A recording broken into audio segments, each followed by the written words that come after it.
जानिए कैसे बना उत्तर प्रदेश का सबसे बड़ा माफिया अतीक अहमद। नमस्कार, मैं वैष्णव और आप देख रहे हैं प्रदेश तक। वो कहते हैं ना, अगर आप सही हो तो अकेले ही कोई भी जंग जीत सकते हो, लेकिन अगर आप गलत हो तो चाहे सब कुछ आपकी मुट्ठी में ही क्यों ना हो, आप हार ही जाओगे। शायद ऐसा ही कुछ हुआ उत्तर प्रदेश के सबसे बड़े गैंगस्टर अतीक अहमद के साथ, जिनके पापों का घड़ा भरते भरते इतना भर गया कि जब वो फूटा तो खुद अतीक को भी फूट फूट कर रोने पर मजबूर कर दिया। वैसे तो हम हमेशा से कहते हैं और सुनते आए हैं कि माँ बाप कभी अपने बच्चों को गलत राह चुनना नहीं सिखाते, लेकिन जब बात अतीक अहमद जैसे इंसान की हो तो ये कथन भी गलत साबित हो जाता है। लेकिन पिता के रातों रात अमीर बनने के सपने को जब अतीक ने अपने जीवन का लक्ष्य बना लिया तो शुरू हुई जुर्म की दुनिया की एक बड़ी कहानी। आइए आपको बताते हैं कि आखिर कौन है अतीक अहमद और कैसे उसने जुर्म की दुनिया में अपना साम्राज्य बना लिया। 1962 में उत्तर प्रदेश के प्रयागराज चकिया में पैदा हुआ अतीक अहमद। अतीक बेहद गरीब परिवार से था। उसके पिता स्टेशन के पास टांगा चलाया करते थे। पिता को दिन रात मेहनत करता देख अतीक के मन को बहुत कष्ट पहुंचता था। परिवार की हालत नाजुक होने के बावजूद भी घर वालों ने अतीक को स्कूल भेजा, लेकिन अतीक को कभी भी पढ़ाई लिखाई में कोई दिलचस्पी नहीं थी, जिसके चलते वो हाई स्कूल में फेल हो गया और पढ़ाई छोड़ दी।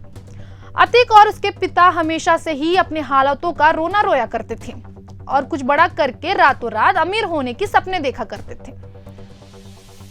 1979 में जब अतीक 17 साल का हुआ तो उसके खिलाफ पहला केस हत्या का दर्ज हुआ, जिसके बाद उसको रोक पाना नामुमकिन था। अतीक ने अपने साथियों के साथ मिलकर लूट, हत्या, वसूली, अपहरण, हत्या जैसे कांड करने शुरू कर दिए। इसके बाद तो मानो जैसे अतीक की गाड़ी जुर्म की दुनिया में सबसे तेज चलने लगी थी। अतीक के गुनाहों की लिस्ट दिन ब दिन लंबी होती जा रही थी और अतीक जुर्म की दुनिया का एक बड़ा नाम बन चुका था। जिस जमाने में अतीक जुर्म की दुनिया में नया नया आया था, उन दिनों जुर्म की दुनिया का एक बड़ा नाम था गैंगस्टर चांद बाबा। लोगों के मन में चांद बाबा का खौफ इस कदर था कि उसके नाम से पुलिस भी अपना फर्ज निभाने से कतराती थी। ऐसे में जब अतीक इस महफिल में आया तो उसने चांद बाबा की गैंग से भी बड़ी और मजबूत गैंग बनाई और चांद बाबा के आदमियों को एक एक कर खत्म कर दिया। उत्तर प्रदेश को चांद बाबा के चंगुल से निकालकर अतीक ने सियासी और पुलिसिया दोनों श्रेय हासिल कर ली। 1986 में एक दिन अतीक को पुलिस उठाकर ले गई। उस वक्त भारत के प्रधानमंत्री राजीव गांधी हुआ करते थे और उत्तर प्रदेश में वीर बहादुर सिंह की सरकार थी। दिल्ली से आए एक कॉल पर पुलिस खुद अतीक को उसके घर तक छोड़कर आई, जिसके बाद अतीक के मन में एक बात साफ हो गई कि अगर उसे अपने नाम का लोहा मनवाना है तो राजनीति में उतरना ही होगा। जिसके बाद 1979 में अतीक ने इलाहाबाद पश्चिमी विधानसभा सीट से निर्दलीय चुनाव लड़ा और भारी वोटों से जीत हासिल की और विधायक बन गया। जिसके बाद उसके खौफ के चलते कोई भी उसके खिलाफ चुनावी जंग में खड़ा ही नहीं होना चाहता था। उसके बाद 1991 और 1993 में भी इलाहाबाद पश्चिमी विधानसभा सीट से चुनाव जीतकर वह विधायक की कुर्सी पर बना रहा। लेकिन 1992 में जब पुलिस ने अतीक के खिलाफ दर्ज केस की फाइल खोली तो सभी दंग रह गए, क्योंकि 30 साल की उम्र तक अतीक के खिलाफ 44 मामले दर्ज हो चुके थे। न सिर्फ इलाहाबाद बल्कि पूरे उत्तर प्रदेश में अतीक के खिलाफ आपराधिक मामले दर्ज थे। जिसके बाद उसके जुर्म का किस्सा बढ़ा और बिहार में भी अतीक के खिलाफ कई केस दर्ज हुए। 1996 में समाजवादी पार्टी ने अपनी सत्ता बनाए रखने के लिए अतीक को अपनी पार्टी का कोहिनूर बना लिया और अतीक फिर एक बार चुनाव जीत गया, जिसकी लत अतीक को और बलशाली बनाती जा रही थी, जिसकी वजह से उसने 1999 में दल बदला और अपना दल में चला गया, जहां वह 5वीं बार विधायक बना। अतीक को महंगे रिवॉल्वर्स का और गाड़ियों का बेहद शौक था।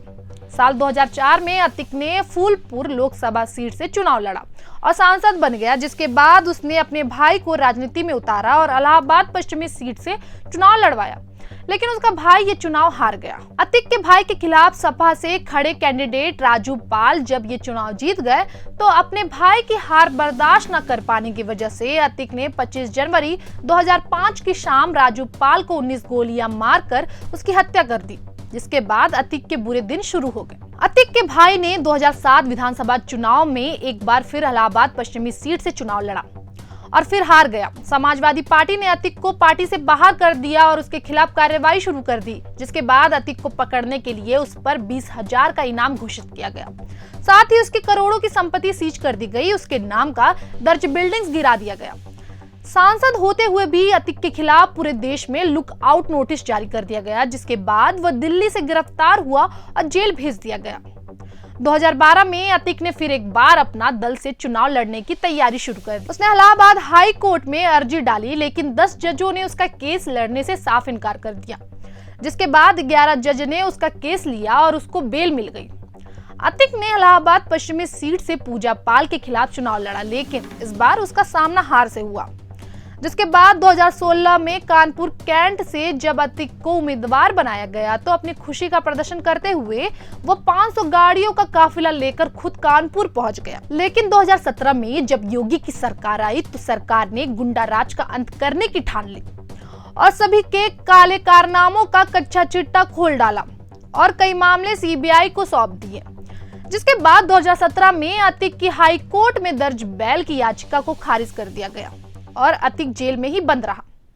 अतीक अहमद फिर एक बार चर्चा में तब आया जब राजू पाल की हत्या के चश्मदीद गवाह उमेश पाल को अतीक के ही आदमियों ने बीच सड़क पर गोली मार दी। जिसके बाद अतीक के गैंग मेंबर्स का उत्तर प्रदेश ने एक एक करके एनकाउंटर किया।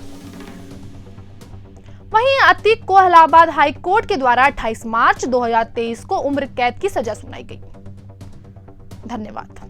अगर आप ये वीडियो फेसबुक पर देख रहे हो तो हमारे चैनल को लाइक करें, इंस्टाग्राम पर देख रहे हैं तो फॉलो करें और यूट्यूब पर देख रहे हो तो हमारे चैनल को जरूर सब्सक्राइब करें। धन्यवाद।